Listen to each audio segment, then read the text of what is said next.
কোন নবীর উম্মত জান্নাতে প্রবেশ করতে পারবে না যতক্ষণ পর্যন্ত হযরত আবু বকর সিদ্দিক রাদিয়াল্লাহু তাআলা জান্নাতে প্রবেশ না করবে। এমন ব্যক্তির গুণের কথা আমাদেরকে শুনাইতেছিলেন।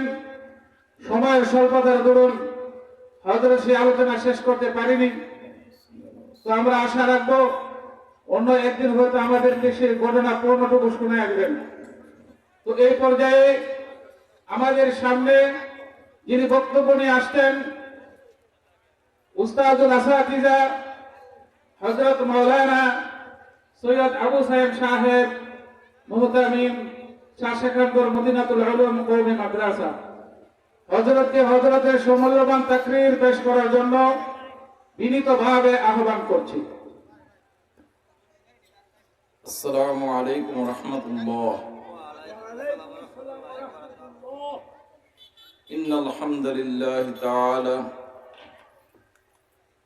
লাকাদ কানা লাকুম ফি রাসূলিল্লাহি উসওয়াতুন হাসানাহ। সাদাকাল্লাহুল মাওলানাল আযীম ওয়া সাদাকা রাসূলুহুন নাবিয়্যুল কারীম। নাহনু আলা যালিকা মিনাশ শাহিদিন ওয়াশ শাকিরিন।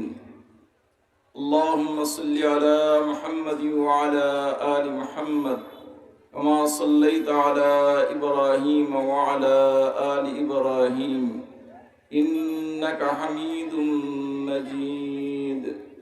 اللهم بارك على محمد وعلى آل محمد كما باركت على إبراهيم وعلى آل إبراهيم إنك حميد مجيد. يا رب صل وسلم دائما أبدا على حبيبك خير الخلق كلهم. উত্তর সেকন্দরনগর মাইজপাড়া নুরুল কোরআন মাদ্রাসার ইসলামী সম্মেলন। আজকের এই সম্মেলনের সম্মানিত সভাপতি মহোদয়, দিগার উলামা হযরত, তৌহিদি জনতা, পর্দার আড়ালের মা ও বোনেরা, দেখুন আমরা সবাই যারা এই সামিয়ানার নিচে বসেছি সবাই আমরা একটা দাবি সবাই করি যে আমরা মুসলমান। কি বলেন? এখন যদি কাউকে এরকম ভাবে গালি দেওয়া হয় যে আপনি অমুসলিম, তাহলে আমাকে ছাড়বেন না। কিন্তু মুসলমান শুধু নাম হইলে চলবে না, মুসলমানের কিছু গুণ আছে, মুসলমানের কিছু চরিত্র আছে। সেই চরিত্র আর গুণ যদি না থাকে শুধু নামে মুসলমান হইলে চলবে না। আমি নামই হই, গুণেই হই, কবরে যাওয়ার পরে আমাকে প্রশ্ন করা হবে যে তোমার রব কে? কয়টা প্রশ্ন করা হবে কবরে যাওয়ার পরে? 3টা প্রশ্ন করা হবে। তোমার রব কে প্রথম প্রশ্ন, এরপরে কি তোমার দিন কি। রব নিয়ে কোনো আলোচনাই নাই। যত সব আলোচনা আছে ঘর সংসার আর ছেলেকে চাকরি দিব কিভাবে, বড় লোক হব কিভাবে, 5 কাঠা কিনছি আর 10 কাঠা কিনবো কিভাবে, সব আলোচনার কেন্দ্রবিন্দু হইল দুনিয়া। যে রব আমাকে আস্তে আস্তে এরকম ভাবে আপনার লালন পালন করে বড় করেছেন, আমার কোনো আলোচনাই ছিল না, আলোচনার বস্তু হিসাবে আল্লাহ তাআলা পরিগণিত করেছেন। সেই রবের কোনো আমার আলোচনা নাই। সব আলোচনা এখন শুধু দুনিয়া কেন্দ্রিক, সম্পদ কেন্দ্রিক, সন্তান কেন্দ্রিক, স্ত্রী কেন্দ্রিক, গরু কেন্দ্রিক, ব্যবসা কেন্দ্রিক, চাকরি কেন্দ্রিক। কিন্তু আল্লাহকে আমি ভুলে গেছি। এই জন্য ভাই, মুসলমান হইতে হইলে কিছু গুণের প্রয়োজন। আর এই গুণগুলো যদি আমাদের মাঝে না থাকে তাহলে আমি কবরে যাওয়ার পরে আমি ফেল করে ফেলবো। আর কবর হইল আখিরাতের প্রথম ঘাঁটি। এখানে যদি আমি ফেল করে ফেলি, সারাটা জীবন অনন্ত অসীমকাল পর্যন্ত আমার দুজকের আগুনে পুড়তে হবে, সাপ বিচ্ছুর খোরাক হতে হবে আমাকে। এই জন্য ভাই, প্রশ্ন তো এখন যদি জিজ্ঞাসা করা হয় যে আমার রবকে, আমি বলতে পারবো রব্বি আল্লাহ, আল্লাহ আমার রব, আল্লাহ আমার রব। কিন্তু এটা বলা আর তদনুযায়ী কাজ করা, রবের সামনে আমাকে নিজেকে নত করে দেওয়া এক জিনিস, আর মুখে আল্লাহ বলা আর এক জিনিস। অন্তরে আল্লাহ থাকা এক জিনিস, মুখে আল্লাহ বলা আর এক জিনিস। এই জন্য ভাই, কবরে যাওয়ার পর এরকম ভাবে দুইজন ফেরেশতা আসবেন, কবরবাসীকে এরকম ভাবে বসাবেন। প্রথম প্রশ্ন করবেন, তোমার রব কে? তো একজন মুমিনকে এরকম যখন জিজ্ঞেস করলো, আশিক রাসূলকে যখন জিজ্ঞেস করলো, আশিক রাসূল বলল আমার রব হলো আল্লাহ। আমার রব কে? আল্লাহ। দ্বিতীয় প্রশ্ন করলো তোমার দিন কি? সে এরকম ভাবে প্রশ্নের উত্তর দিল আমার দিন হলো ইসলাম। আমার দিন কি? ইসলাম। দুইটা প্রশ্ন সে কারেক্ট করে ফেললো, দুইটা কোয়েশনের উত্তর সে দিয়া দিল। তৃতীয় প্রশ্ন যখন ফেরেশতা করলো যে এই যে পশ্চিম দিকে একখান চেহারা দেখা যাইতেছে, ইনি কি তুমি চিনো? ইনি কে বলো তো দেখি, ইনি কে বলো তো দেখি। তখন এই ব্যক্তি বলতেছে, আশিক রাসূল বলতেছে যে ভাই ফেরেশতা শুনুন, আপনি দুইটা প্রশ্ন করছেন, দুইটা প্রশ্নের উত্তর দিয়া দিছি, কিন্তু এই প্রশ্নের উত্তর দিতে দেরি হবে। কেন দেরি হবে? কেন দেরি হবে? দেরির কারণ বর্ণনা করলেন। যাকে দেখার জন্য সারাটি জীবন এরকম ভাবে মনের ভিতরে এরকম ভাবে আগুন জ্বলছে, কখন মুহাম্মদুর রাসূলুল্লাহ সাল্লাল্লাহু আলাইহি ওয়াসাল্লামকে যদি একটু দেখতে পারতাম, মুহাম্মদুর রাসূলুল্লাহ সাল্লাল্লাহু আলাইহি ওয়াসাল্লামকে যদি একটু দেখতে পারতাম। যখন দুরূদ ও সালাম পেশ করেছি, মনটা চলে গেছে মদিনায়।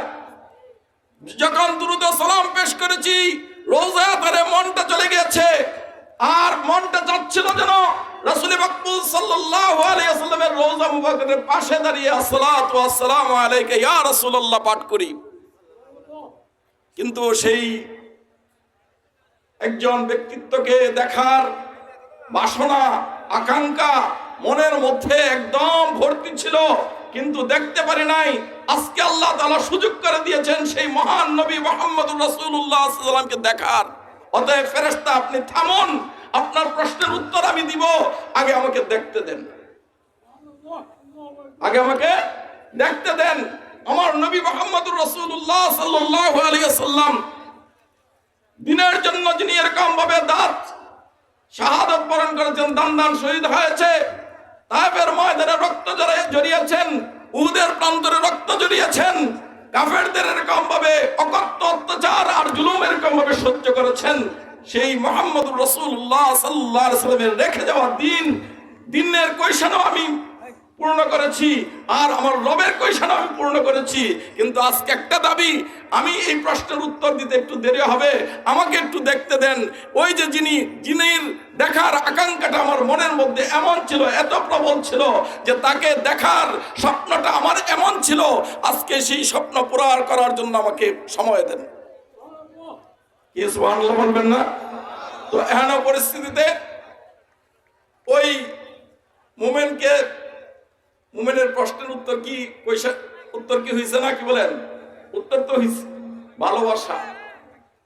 ভালোবাসা যার সাথে আছে, তার সাথে আপনার যত কিছুই হোক, যত মন্দ কিছুই হোক, আপনার অন্তরের গভীরে যদি সে থাকে, আপনি রাত্রি ঘুমাইলেও তাকে স্বপ্নে দেখবেন, রাত্রে ঘুমাইলেও স্বপ্নে দেখবেন।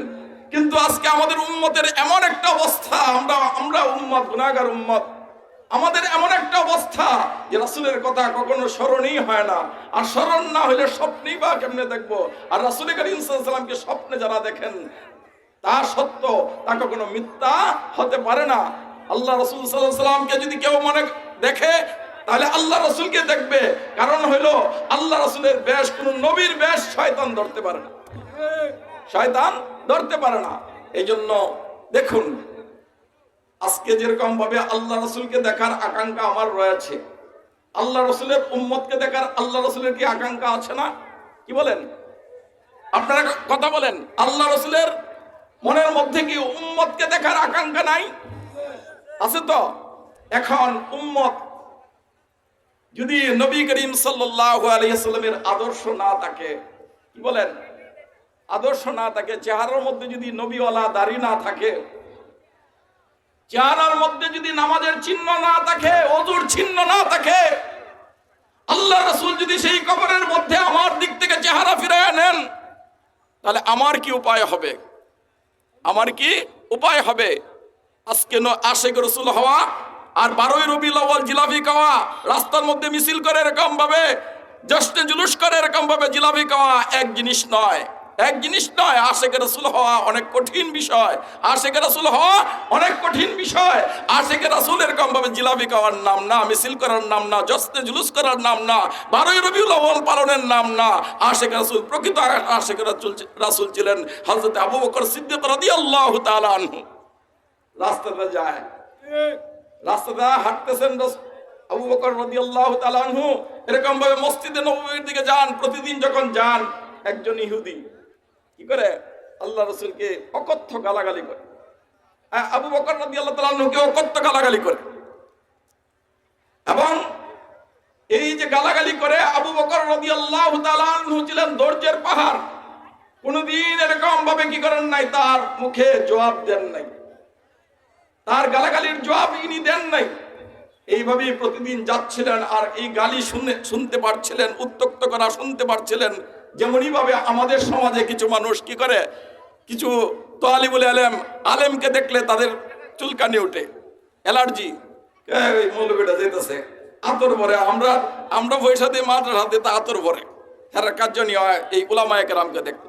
ঠিক তদ্রুপ আবু বকর রাদিয়াল্লাহু তাআলা আনহু যখন এরকম ভাবে রাস্তা দিয়ে যাইতেন, প্রতিদিন এক ইহুদি এরকম ভাবে ইনিকে গালাগালি করতেন, অকথ্য ভাষায় এরকম ভাবে ওনাকে উত্তক্ত করতেন, কটাক্ষ করতেন, কটাক্ষ করে কথা বলতেন।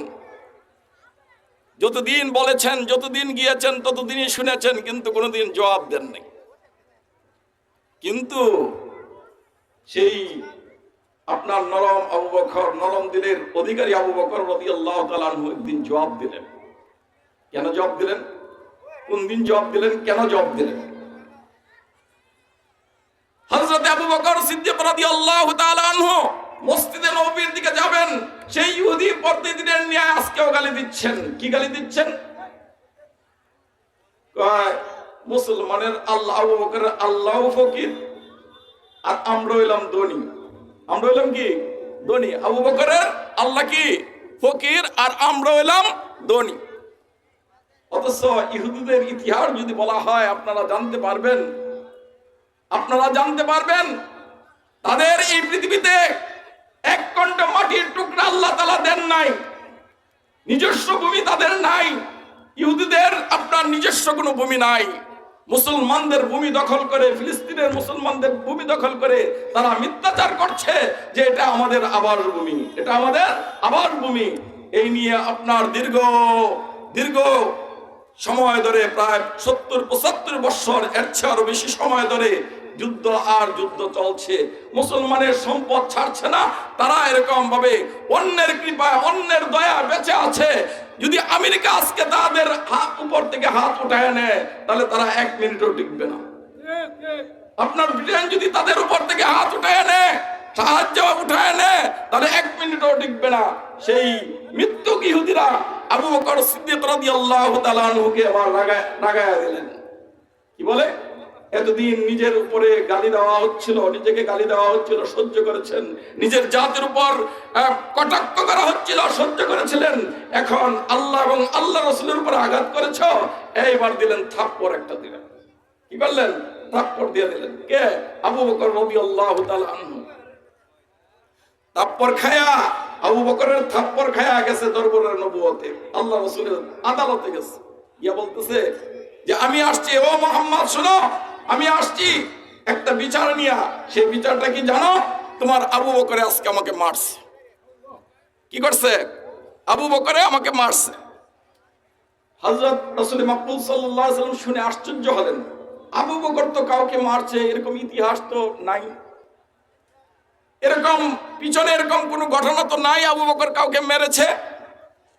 তিনি বলতেছেন, এই ইহুদি বুঝাসিন না, কম আবু বকরে মারছে না উমরে মারছে? কি বলেন? আবু বকরে মারছে না উমরে মারছে? আমার আবু বকরের তো এই চরিত্র নাই, কাউকে মারে মারে এরকম চরিত্র আমি কোনোদিন শুনি নাই। নরম ভদ্র প্রকৃতির মানুষ হলেন হযরত আবু বকর সিদ্দিক রাদিয়াল্লাহু তাআলা আনহু। অতএব আবু বকর মেরেছে এটা তো আমার বিশ্বাস হচ্ছে না, তুমি বোধহয় ভুল দেখছো, তোমাকে বোধহয় মারছে উমরে। তার চরিত্রের মধ্যে আছে লাগানি, হ্যাঁ তার চরিত্রের মধ্যে কি আছে? লাগানি আছে। তুমি এমনি এমনি কথা কইবা, তোমার স্বার্থ না কিন্তু উমর। এটা দেখো তুমি চিন্তা করে কয়া, ইহুদি কয় না হে মোহাম্মদ শুনো, আমি আবু বকরেরও চিনি উমরেরও চিনি, আমারে মারছে আবু বকর। কেন মারছে? আবু বকর। কিন্তু আল্লাহ রাসূলের বিশ্বাস হইতেছিল যে আবু বকরে মারতে পারে, এই বিশ্বাসটা রাসূল করিম সাল্লাল্লাহু আলাইহি ওয়াসাল্লামের হইতেছিল না। তো এখনো পরিস্থিতিতে বলল যে তোমার যে মারছে সাক্ষী গেলা, ও মোহাম্মদ দেহ আমার গালটা দেহ, আমার গালটা একটু তুমি দেহ।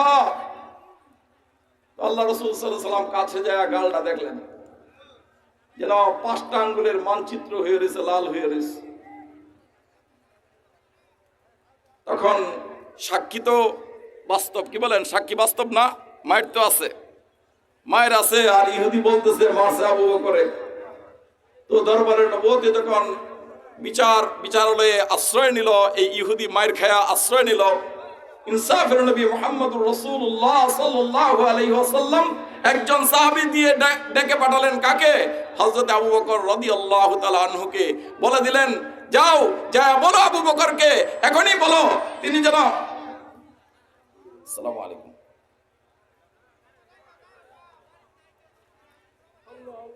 জি, করিতলা যাওয়ারের রাস্তাটা আছে না, এদিকে লোক বসা আছে হুজুর, আয়সা পড়েন আপনি এদিকে।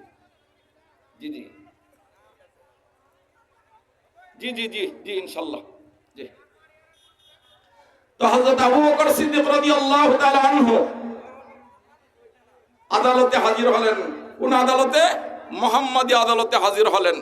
ইনসাফের নবী মুহাম্মদুর রাসূলুল্লাহ সাল্লাল্লাহু আলাইহি ওয়াসাল্লামের এই পৃথিবীতে ইনসাফ কায়েমের জন্য যাকে প্রেরণ করা হয়েছে তিনি হলেন মুহাম্মদুর রাসূলুল্লাহ সাল্লাল্লাহু আলাইহি ওয়াসাল্লাম, যার স্বজনপ্রীতি নেই, কারো প্রতি স্বজনপ্রীতি দেখায় না। যখন তিনি হাজির হইলেন, তিনি বললেন হে আবু বকর তুমি কি তাকে মেরেছো? আবু বকর বললেন হ্যাঁ আমি মেরেছি। দরবারে নবুয়তে কি বললেন? আমি মেরেছি। বিবাদী আসামি আদালতের সামনে যদি স্বীকারোক্তি দেয় যে আমি মারছি, তাহলে তো সে অপরাধী না, কি বলেন? সে তো অপরাধী। তো মুহাম্মদুর রাসূলুল্লাহ সাল্লাল্লাহু আলাইহি ওয়াসাল্লাম বলতেছেন, খুব ধীরস্থির ভাবে বলতেছেন আবু বকরকে, আবু বকর তার মায়ের দাগও আমি দেখছি, আর তুমিও স্বীকার করেছো যে তুমি মেরেছো।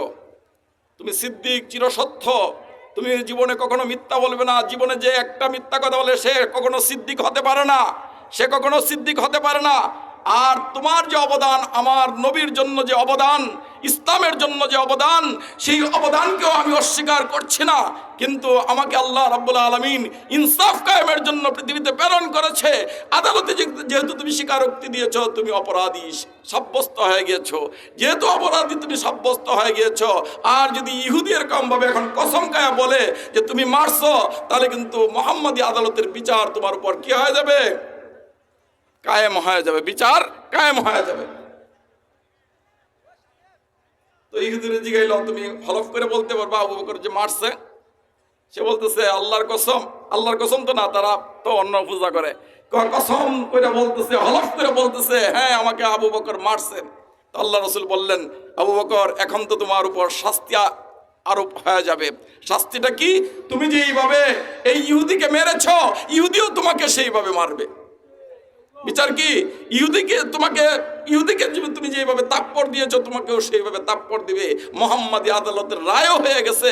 আল্লাহ রাব্বুল আলামিন এরকম ভাবে আরশে মহল্লা থেকে এই বিচার অবলোকন করছেন আর বলতেছেন ও জিবরাইল তাড়াতাড়ি যাও, ইহুদি আবু বকরের উপর হাত রাখার আগেই তুমি পৃথিবীতে পৌঁছো এবং তুমি সাক্ষী দাও যে আমি স্বয়ং আল্লাহ দেখেছি, যে এরকম ভাবে শুনেছি, আমি এরকম ভাবে কি শুনেছি, অবশ্যই শুনেছি যে এরকম ভাবে আবু বকরের আল্লাহকে সে এরকম ভাবে ফকির বলেছে।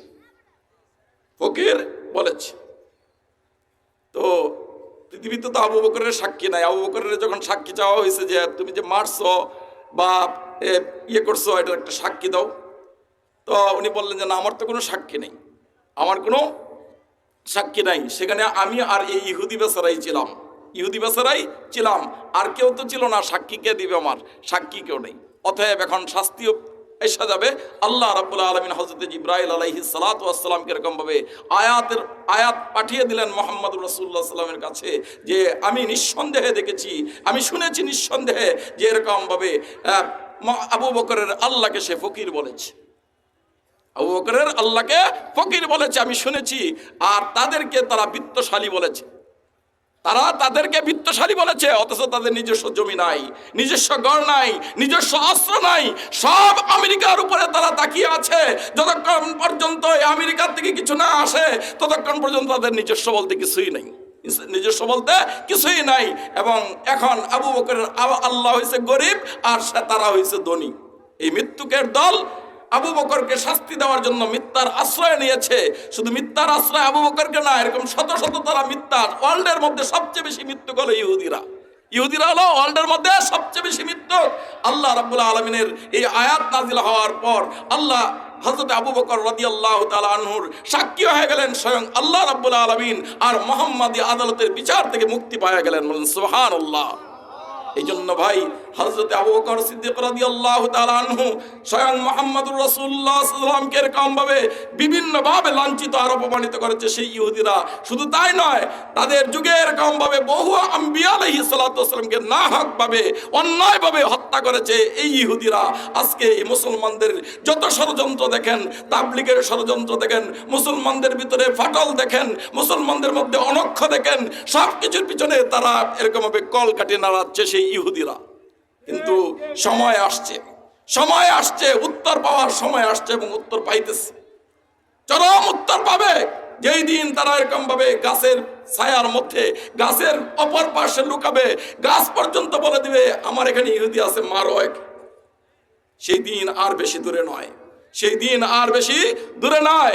এই জন্য ভাই, আজকে আমরা যারা বাংলাদেশবাসী আছি, আমরা যদি মুহাম্মদুর রাসূলুল্লাহ সাল্লাল্লাহু আলাইহি ওয়াসাল্লামের আদর্শবান না হই, আর শুধু মুসলমান দাবি করি, তাহলে কিন্তু আমাদের সময়টা যেটা চলতেছে, খুব সংকটময় সময় আমাদের সামনে চলতেছে। শুধু ইহুদিরা না, ইহুদিদের চক্রান্তে আজকে মুশরিকিনরাও এরকম ভাবে আমাদের গলা চেপে ধরার জন্য চেষ্টা করছে। সজাগ থাকতে হবে। এই দেশ শাহজালালের দেশ, এই দেশ শাহ মখদুমের দেশ, এই দেশ শাহ সুলতানের দেশ। এই দেশে এরকম ব্রাহ্মণ্যবাদী কখনো চলতে পারে না। আন্দোলন হয়েছে, আন্দোলন হওয়ার পরে সবচেয়ে বেশি মানুষের আক্রোশ যেই বিষয়টার উপরে ছিল, এই হিন্দুবাদিত্বের আপনার মূর্তির উপরে। বাংলাদেশে প্রায় ১,৫০০ মূর্তিকে আন্দোলন সফল হওয়ার সাথে সাথেই সবাই এরকম ভাবে গলায় এরকম ভাবে দড়ি লাগায় এরকম ভাবে ফালছে। অর্থাৎ বাংলাদেশে মূর্তি দেখতে চায় না, বাংলাদেশের মানুষ মূর্তি পূজা করতে চায় না, মূর্তির সংস্কৃতি ভালোবাসে না। এই কথাটা প্রমাণ করে দিয়েছে আবারও। কিন্তু দাদা বাবুরা আমরা সবাই সবসময় সেই সংস্কৃতিতে বিশ্বাস করার জন্য প্রচেষ্টা আমাদের রগ রেশার মধ্যে, আমাদের সরকার প্রধানের রগ রেশার মধ্যে এরকম ভাবে ঢুকিয়ে দেওয়ার জন্য সর্বাত্মক চেষ্টা চালাচ্ছে। এই জন্য ভাই, সজাগ থাকতে হবে। সজাগ যদি না থাকেন, অনেক ক্ষতি হয়ে যাবে। দেশ ক্ষতিগ্রস্ত হবে, দিন ক্ষতিগ্রস্ত হবে, মুসলমান ক্ষতিগ্রস্ত হবে, আমাদের জান মাল সবকিছু এরকম ভাবে ক্ষতিগ্রস্ত হবে। এই জন্য শাহজালালের আজান আবারও প্রতিধ্বনিত করতে হবে বাংলাদেশে, যাতে গৌর গোবিন্দের তাজ এরকম ভাবে ব্যঙ্গে চুরমার হয়ে যায়। সবাই রাজি আছেন তো ইনশাআল্লাহ? এই জন্য ভাই, প্রস্তুতি নিতে হবে। আর এরকম ভাবে মুসলমানের তাকবীর হলো আল্লাহু আকবার। মুসলমানের তাকবীর কি? আল্লাহু আকবার। আল্লাহু আকবারের ধ্বনিতে মুশরিকিনদের এরকম ভাবে তক্তে তাউস খান করে দিতে হবে। রাজি আছেন তো সবাই ইনশাআল্লাহ? আল্লাহ তাআলা আমাদের সকলকে তৌফিক দান করুন। আজকের এই বাংলাদেশের যে ষড়যন্ত্র চলছে, বাংলাদেশে যে ষড়যন্ত্র মুশরিকিনদের চলছে, সেই ষড়যন্ত্রের ব্যাপারে যদি আমরা সজাগ দৃষ্টি না রাখি, আমাদের দিন ধর্ম, আমাদের চরিত্র, আমাদের সংস্কৃতি সবকিছু এরকম ভাবে ধ্বংস করে দিবে তারা। এই জন্য আসুন আমরা সজাগ হই। সময় এসেছে সজাগ হওয়ার, এখন আর ঘুমিয়ে থাকার সময় নেই। কিন্তু ভাই বড়ই আক্ষেপের বিষয়, মুসলমান যখন কবরে যায়, দাড়িহীন অবস্থায় যায়, মুসলমান যখন কবরে যায় আল্লাহ রাসূলের আদর্শহীন অবস্থায় সেই কবরে যায়, কিন্তু আল্লাহ রাসূল তো সেই কবরে দেখা দিবেন। সেই কবরে দেখা দেওয়ার পরে যদি মুসলমানের এরকম ভাবে অভাবের মধ্যে, চেহারার মধ্যে আল্লাহ রাসূল উম্মতের চেহারা দেখতে না পান, তাহলে উম্মতের থেকে যদি, এই উম্মতের থেকে যদি আল্লাহ রাসূল চেহারা ফিরায় নেন, তাহলে আমাদের কি অবস্থা হবে? আমাদের কি অবস্থা হবে? এই জন্য আসুন আমাদের জীবনের প্রতিটি ক্ষেত্রে আমরা যাতে আল্লাহ রাসূলের সুন্নতের উপর আমল করতে পারি। রাজি আছেন সবাই? আল্লাহ রাসূলের সুন্নত এর কোনো বিকল্প নাই।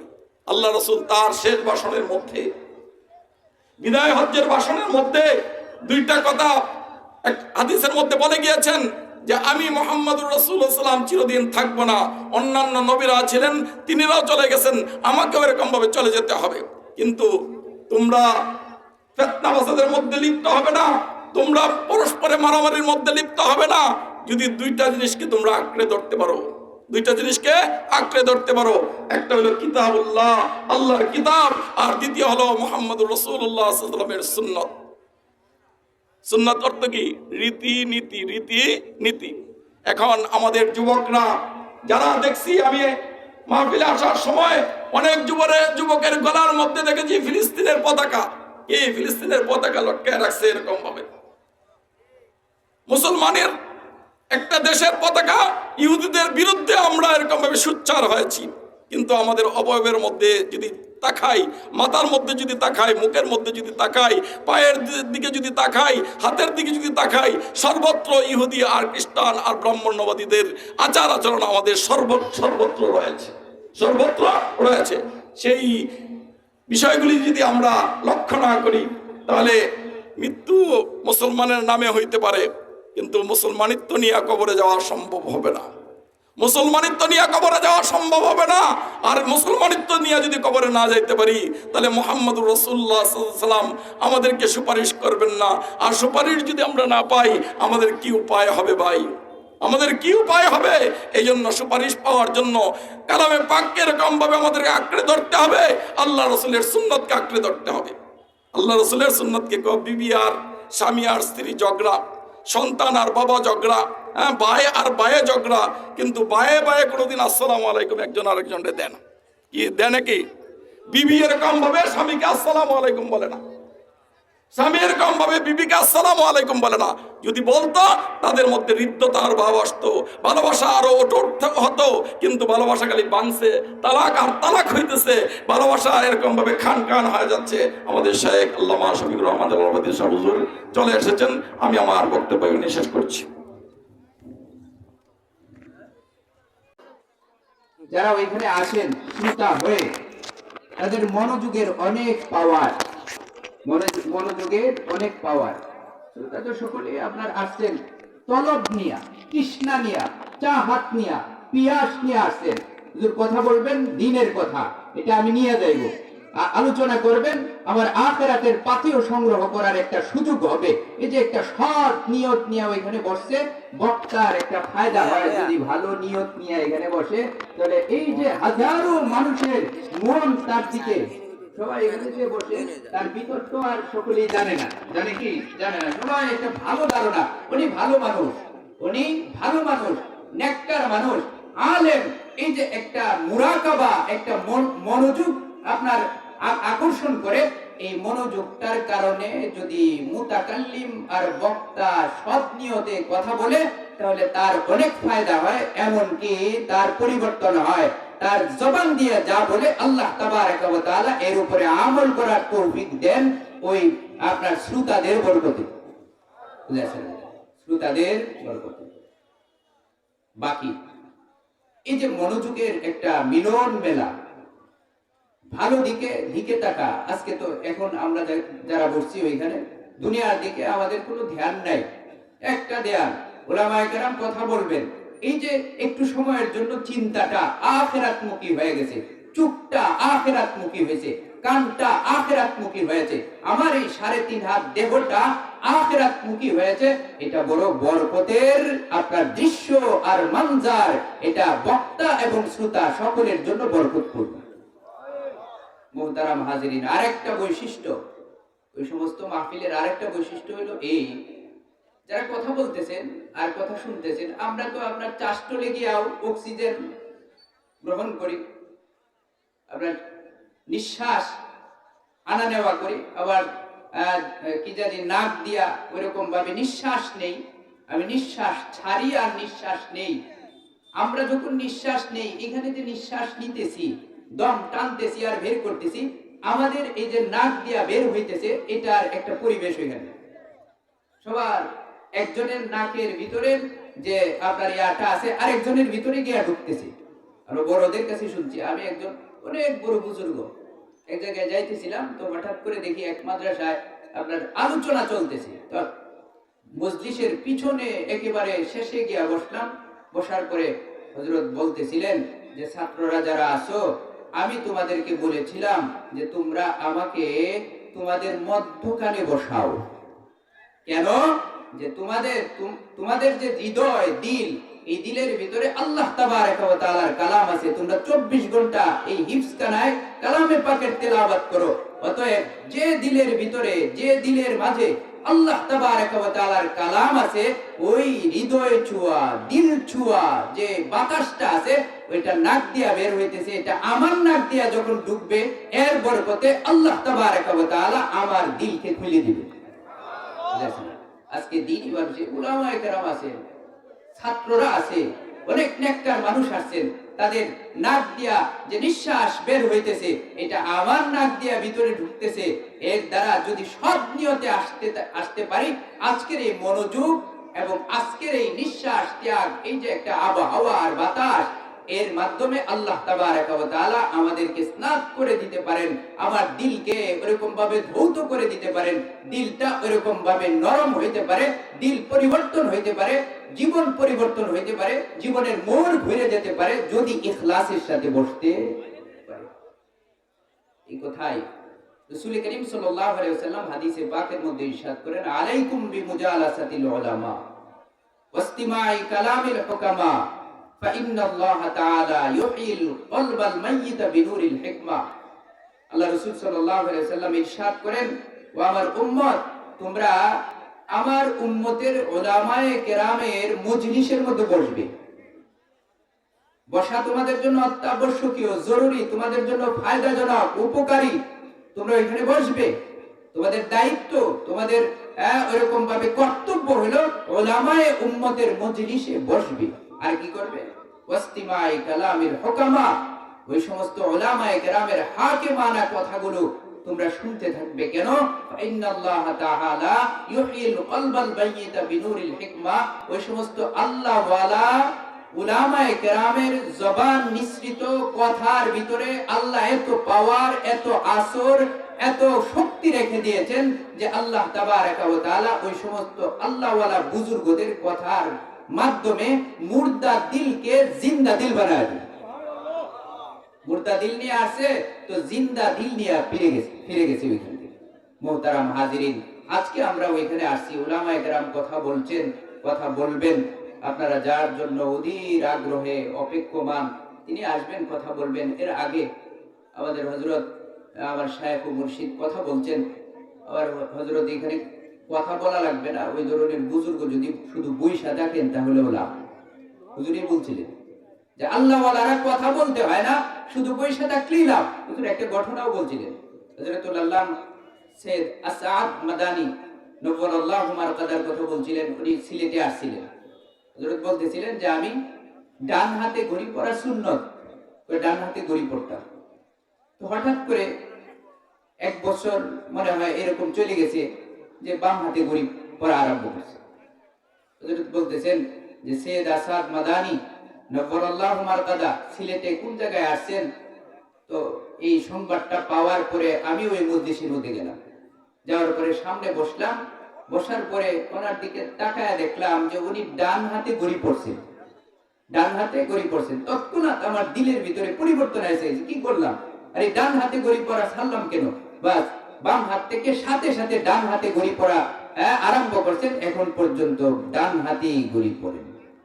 হযরত বলতেছিলেন যে উলামায়ে কেরামের সামনে বসলে পরে বড় বুজুর্গ যারা আছেন তারা কথা বলতে হয় না, বরং বৈশা থাকলেই শ্রোতাদের ফায়দা হয়, বৈশা থাকলেই শ্রোতাদের ফায়দা হয়। মুহতারাম হাজিরিন, কথা বলবেন উলামায়ে কেরাম, কথা বলেছেন উলামায়ে কেরাম, আমাদের দায়িত্ব আর কর্তব্য হলো এই কথাগুলোকে জীবনের পাথেয় বানায়া ঘরে নিয়ে যাওয়া, আখিরাতের সম্বল হিসাবে নিয়ে যাওয়া, এর উপরে আমল করা।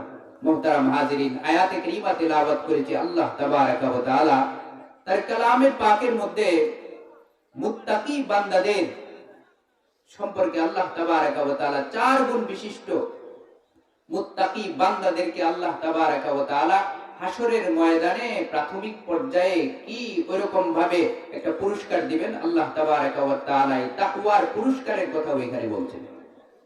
আল্লাহ তাবারাকা ওয়া তাআলা তার কালামে পাকের মধ্যে ইরশাদ করেন, ওয়া উযলিফাতিল জান্নাতু লিল মুত্তাকিনা গায়রা বাঈদ।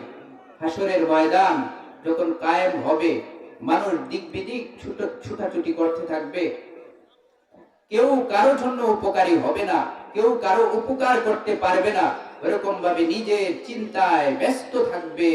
মা বাবা আত্মীয় স্বজনের কাছে ছেলে গেলেও কাজে আসবে না, ঠিক তেমনি ভাবে ওইরকম একটা কঠিন মুহূর্তে আল্লাহ তাবারাকা ওয়া তাআলা এই পেরেশানির মুহূর্তে, হাসরের ময়দানে পেরেশানির জায়গা ওইটা, ওইরকম ভাবে দুশ্চিন্তার জায়গা।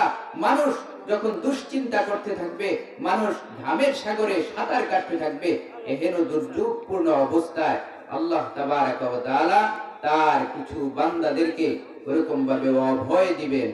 কারা? মুত্তাকি বান্দাদেরকে। মুত্তাকি বান্দাদেরকে আল্লাহ তাবারাকা ওয়া তাআলা অভয় দিবেন। আল্লাহ তাবারাকা ওয়া তাআলা তার ভয়ে ভীত বান্দাদেরকে অভয় দান করবেন। আল্লাহ তাবারাকা ওয়া তাআলা বলেন, ওই মুত্তাকি 4 গুণ বিশিষ্ট মুত্তাকি বান্দা যারা থাকবে, বান্দি যারা থাকবে, আল্লাহ তাবারাকা ওয়া তাআলা বলেন হাসরের কঠিন ওই ময়দানে আল্লাহ রাব্বুল আলামিন তাদের সামনে, তাদের নিকটে এরকম ভাবে জান্নাতটাকে তুলে ধরে বলবেন, হাযা মা তুআদুন, দুনিয়ার জীবনে তোমাদেরকে এই জান্নাতের ওয়াদা দেয়া হয়েছিল, আজকে এই দেখো জান্নাত। ওয়া উযলিফাতিল জান্নাতু লিল মুত্তাকিন, মুত্তাকিনদের নিকটে জান্নাতটাকে তুলে ধরে বলা হবে, উদখুলুহা বিসালাম যালিকা ইয়াউমুল খুলুদ। এই যে জান্নাতটা, এই জান্নাতের ওয়াদাই তোমাদেরকে দেয়া হয়েছিল যে তোমরা তাকওয়া এবং পরহেজগারির জিন্দেগি যাপন করবে, তোমরা আমার ভয়ের জিন্দেগি যাপন করবে, আমার ভয়ে ভীত জিন্দেগি যাপন করবে, আমার ভয়ে গুনাহকে ছাড়বে, আমার ভয়ে আমার আদেশ এবং নিষেধকে মেনে জীবন যাপন করবে। জীবনের প্রত্যেকটা বিভাগে, প্রত্যেকটা সেক্টরে, পরিবারে, ব্যক্তিতে, সমাজে, রাষ্ট্রে, তোমার জীবনের প্রত্যেকটা অঙ্গনে তাকওয়া এবং পরহেজগারির জিন্দেগি যাপন করবে।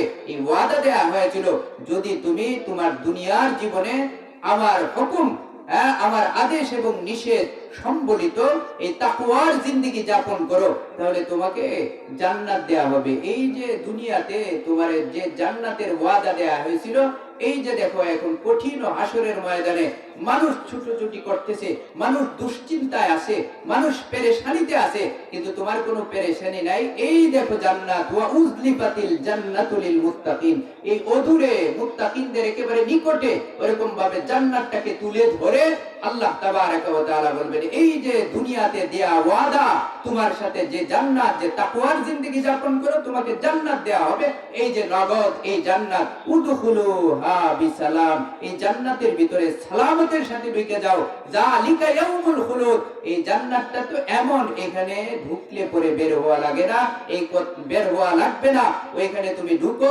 চিরদিনের জন্য ঢুকে যাও, এখান থেকে তুমি আর বাইর হওয়া, তোমার বাহির হওয়া লাগবে না। আল্লাহ তাবারাকা ওয়া তাআলা হাসরের ময়দানে মুত্তাকি বান্দা এবং বান্দীদেরকে জান্নাত তুলে ধরে ডাকতে থাকবেন, উদখুলুহা বিসালাম, আসো আসো, এই যে জান্নাত তোমার জন্য, যে জান্নাতের ওয়াদা দেয়া হয়েছিল, আর এই ওয়াদাকে কেন্দ্র করে তুমি আমার হুকুম মানছো, আমার রাসূল সাল্লাল্লাহু আলাইহি ওয়াসাল্লামের তরিকায় চলছো, আর আজকে এই যে জান্নাত, এই জান্নাতের ভিতরে তুমি ঢুকে যাও, যালিকা ইয়াউমুল খুলুদ, এখানে ভিতরে ঢুকলে পরে আর বের হওয়া লাগবে না, চিরদিনের জন্য তুমি ঢুকো, সালামতের সাথে, নিরাপত্তার সাথে ঢুকো। আল্লাহ তাবারাকা ওয়া তাআলা মুত্তাকিনদেরকে ওরকম ভাবে হাসরের ময়দানে ডাইকে ডাইকে ওরকম ভাবে বলবেন, জান্নাতের মধ্যে ঢুকে যাও, নিকটে ওরকম ভাবে জান্নাতটাকে তুলে ধরে। এই মুত্তাকি কারা? আল্লাহ তাবারাকা ওয়া তাআলা বলেন, চারটা গুণ যে মুত্তাকি, যে বান্দার ভিতরে থাকবে, যে বান্দির ভিতরে থাকবে, সে হবে মুত্তাকি। ওই মুত্তাকি যে মুত্তাকির জন্য আল্লাহ তাবারাকা ওয়া তাআলা জান্নাতকে কাছে তুলে ধরবেন আর ডেকে বলতে থাকবেন, যাও এই জান্নাতে তুমি ঢুকে যাও। চারটা গুণ, এই চার গুণ যদি আমার ভিতরে আসা যায়, এই চার গুণ যদি আমার পরিবারে প্রতিষ্ঠিত হয়ে যায়, এই চার গুণ যদি আমাদের সমাজে প্রতিষ্ঠিত হয়, এই চার গুণ যদি আমাদের দেশে প্রতিষ্ঠিত হয়, তাহলে আমরা দেশের সমস্ত মুসলিম আর সমস্ত মুসলিম উম্মার ভিতরে যদি এই চার গুণ আইসা যায়, দুনিয়া এবং আখিরাতের জিন্দেগি সালামতের জিন্দেগি হবে, নিরাপত্তা বেষ্টিত জিন্দেগি হবে, নিরাপদতার জিন্দেগি হবে। আল্লাহ তাবারাকা ওয়া তাআলা দুনিয়াতেও শান্তি দিবেন, আখিরাতেও শান্তি দিবেন। কেননা তাকওয়া এবং পরহেজগারি, তাকওয়ার জিন্দেগি যারা যাপন করে, তাদের জন্য দুনিয়াতে আল্লাহ রাব্বুল আলামিন অনেক পুরস্কার রাখছেন। কি রাখছেন? অনেক পুরস্কার। আল্লাহ তাবারাকা ওয়া তাআলা তার কালামে পাকের মধ্যে ইরশাদ করেন, ওয়া ইয়াত্তাকিল্লাহ ইয়াজআল লাহু মাখরাজা ওয়া ইয়ারযুকহু মিন হাইসু লা ইয়াহতাসিব।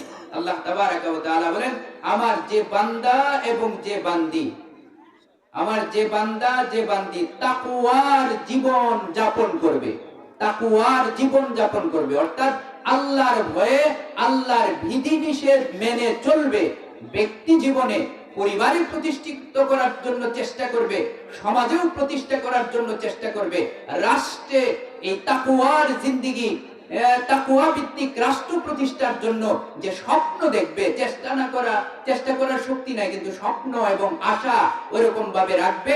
আল্লাহ তাবারাকা ওয়া তাআলা বলেন, ওয়া মাইয়াত্তাকিল্লাহ ইয়াজআল লাহু মাখরাজা, আমার যে বান্দা এবং যে বান্দি আমার ভয়ে, আমার বিধিনিষেধকে মেনে চলবে, গুনাহ ছাড়বে, মস্তিষ্ক প্রসূত মানুষের বানানো যত বিধিবিধান আছে, এই সব বিধিবিধানকে পরিত্যাগ করবে, আমার বিধান, আমার আদেশ, আমার নিষেধ মেনে চলবে, আমার রাসূল সাল্লাল্লাহু আলাইহি ওয়াসাল্লাম, আমার নবীর সুন্নাত তরিকায় চলবে। আল্লাহ তাবারাকা ওয়া তাআলা বলেন, ইয়াত্তাকিল্লাহ ইয়াজআল লাহু মাখরাজা, আল্লাহ তাবারাকা ওয়া তাআলা তাকে বিপদ আপদ মুসিবত থেকে হেফাজত করবেন, বিপদ আপদ মুসিবত থেকে হেফাজত করবেন। দুনিয়াতে আমরা বিপদ থেকে মুক্তি চাই, কে না চায় যে বিপদ আসলে পরে এই বিপদ যেন আমাকে ভয় দেখাতে না পারে, এই বিপদ যেন আমাকে ধরতে না পারে, এই বিপদ যেন আমাকে ছুঁইতে না পারে, এটা সবাই চায়। বিপদ যাইতেছে সবার উপরে, আমার কাছে যেন না আসে, এটা সবাই চায়, যে বিপদের মুখে যেন আমি না পড়ি। আল্লাহ রাব্বুল আলামিন বলেন, বিপদ থেকে মুক্তি চাও, তাকওয়ার জিন্দেগি যাপন করো, বিপদ থেকে মুক্তি চাও, আমার ভয়ের জিন্দেগি যাপন করো। আল্লাহ রাব্বুল আলামিন বলেন, ওয়া মাইয়াত্তাকিল্লাহ ইয়াজআল লাহু মাখরাজা, আমার যে বান্দা যে বান্দি তাকওয়ার জীবন জিন্দেগি যাপন করবে, আমার ভয়ে গুনাহ ছাড়বে, আমার ভয়ে আমার বিধি নিষেধ মেনে আমার রাসূল সাল্লাল্লাহু আলাইহি ওয়াসাল্লামের সুন্নাত তরিকায় চলবে, আল্লাহ বলেন তাকে আমি বিপদ থেকে মুক্তির রাস্তা বের করে দিব। বিপদ আসবে ঠিক, বিপদ তাকে ধরতে পারবে না, বিপদ তাকে ছুঁইতে পারবে না, বিপদ তাকে আক্রমণ করতে পারবে না, দুই চোখে দেখবে বিপদ, কিন্তু বিপদ ওইরকম বিপদ প্রুফ জিন্দেগি যাপন জিন্দেগি হয়ে যাবে। যেমন আমরা ওয়াটার প্রুফ ঘড়ি আছে না, ঘড়ি যদি পানিতে পড়ে যায় তাহলে পানি এই ঘড়ির ভিতরে ঢুকতে পারে না, কেন ওয়াটার প্রুফ ঘড়ি।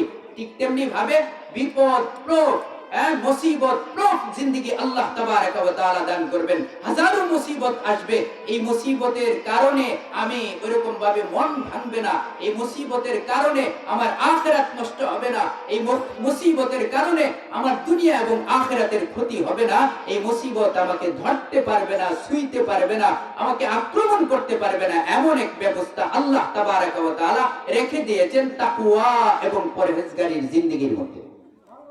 এখন যে ব্যক্তি জীবনে এরকম হয়, ব্যক্তি যদি তাকওয়া পরহেজগার হয়ে যায়, তাহলে বিপদ থেকে মুক্তি পাবে ব্যক্তি। পরিবার যদি ওরকম তাকওয়া মণ্ডিত পরিবার হয়, তাকওয়ার পরিবেশ যদি পারিবারিক জীবনে প্রতিষ্ঠিত হয়, এই পরিবারটা মুক্তি পাবে বিপদ আপদ মুসিবত থেকে। সমাজটা যদি তাকওয়া ভিত্তিক সমাজ হয়, তাকওয়া, তাকওয়ার ভিত্তিতে যদি সমাজটা ঢেলে সাজাতে পারি, আমাদের সমাজে কোনো মুসিবত আর বিপদ আপদ আসবে না। আল্লাহ তাবারাকা ওয়া তাআলা আমাদের সমাজকে মুসিবত প্রফ সমাজ বানায় দিবেন। মুসিবত আসবে ঠিক, কিন্তু আমার সমাজকে মুসিবত ধরতে পারবে না, দুশ্চিন্তায় ফেলতে পারবে না, দুনিয়া এবং আখিরাতের ক্ষতির সম্মুখীন আমাকে হইতে হবে না। এখন আসুন আমরা যদি ওইরকম ভাবে তাকওয়া ভিত্তিক সমাজ, এরপরে তাকওয়া ভিত্তিক রাষ্ট্র গঠন করি, রাষ্ট্র ব্যবস্থায় যদি ইসলাম থাকে, আল্লাহর আইন, আল্লাহর বিধান, রাসূল করিম সাল্লাল্লাহু আলাইহি ওয়াসাল্লামের সুন্নাহ তথা খিলাফত আলা মিনহাজিন নবুওয়ার উপরে ভিত্তি করে যদি রাষ্ট্র চলে, তাহলে ওই রাষ্ট্রের কোনো বিপদ থাকবে না। দুনিয়ার সমস্ত পরাশক্তি যদি একদিকে হয়ে যায় আর ওই রাষ্ট্রের উপরে অত্যাচার করে, অবিচার করে, স্টিমুলার চালায়, ষড়যন্ত্র করে, আল্লাহ তাবারাকা ওয়া তাআলা অক্ষত রাখবেন, তাদের কেউ ক্ষতি করতে পারবে না। আপনারা দেখেন আফগানিস্তানের অবস্থা।